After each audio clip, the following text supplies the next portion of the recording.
is a misrepresentation of the fact, and the government should not misrepresent facts to the people. The conversation was now skewed around, maybe the government has done a lot for the state. They even released 570 billion like it was the government dashing them the money. No. Exactly. So yesterday, the president, commissioned CNG buses in Abuja.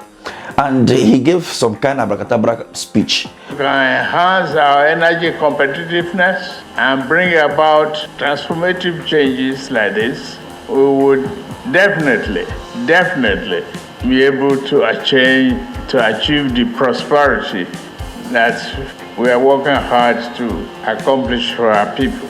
These buses, along with the CNG and being convertible, is very encouraging and promising to enhance our transportation system. Let's not forget that under Buhari's government, they promised over 5 million buses. But now, here we are, commissioning buses donated by NNPC and Innocent and the rest. You see, if the governments were actually serious and care about the people, you agree with me that before the removal of fuel subsidy, this would have been in place. And then, for a country that have a population of more than 5 million vehicles on the road, what will 500 or 5,000 vehicle or buses be doing on our road? How can that help the common man? But I will not be the one judging this whole issue or having this conversation. Let's give the way to Rufai to digest, this whole higi-haga about this CNG of a thing. 30 yes plus 10 plus I think about close to another 1,000 kits plus another one that Jets produced recently. I think there's a couple of hundred buses. Some will say it's admirable. But the question is, when the president announced the CNG rollout a year ago, would you honestly, in your heart of hearts, say that we have met those thresholds?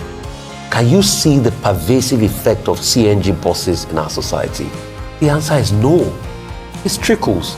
For a country, if my stat serves me right, that has close to over 10 million cars on the road and all of that, if my memory serves me right, or close to that level, or close to that number, I don't know, maybe between 5 to 10 million threshold of cars on the road, and you're having about 5,000, but it's not going to do so much. So what they can also do is, number one, ensure the full value chain. They started some level of conversion. I hear Naseni say they want to convert, give a 50% slash on conversion. Why not, and if not?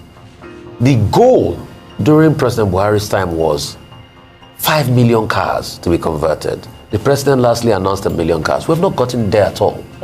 And most importantly, how do we ensure constant supply of CNG? There are not enough stations. Yeah, the long trickle of stations here and there, but that's not the pervasive nature of things. So how can we in the coming years double up upon that? All mechanics also should be able to get this training. How can we pervasively? We can also use the training on how to do fix CNG car as a national empowerment for people that have no skills. Train them up on these skills and make this bus largely available. We have not gotten to the threshold yet. But another thing is, how do we even bring those in the ecosystem into this 250 billion presidential CNG initiative? It's not going to scratch them. I've talked to many people in this ecosystem. We're saying we're not even scratching the surface at all. So how can we ensure that is even more? But yes, kudos, but there's still a lot that has. It's still a far cry. Somebody will be thinking 1 year after, we should at least be hitting 1 million. So from everything that has been going on as of today, what do you make of this? Let me have your take at the comment section. Do you believe in what Rufai is saying? Do you believe that the president has done enough, and so therefore we should just all go arrest and allow him to continue with his administration? After all, Nigeria did do him, not be by fire brigade. Thank you for watching. It is a law, so we need to get the facts from the World Bank, and Bese will be paid back.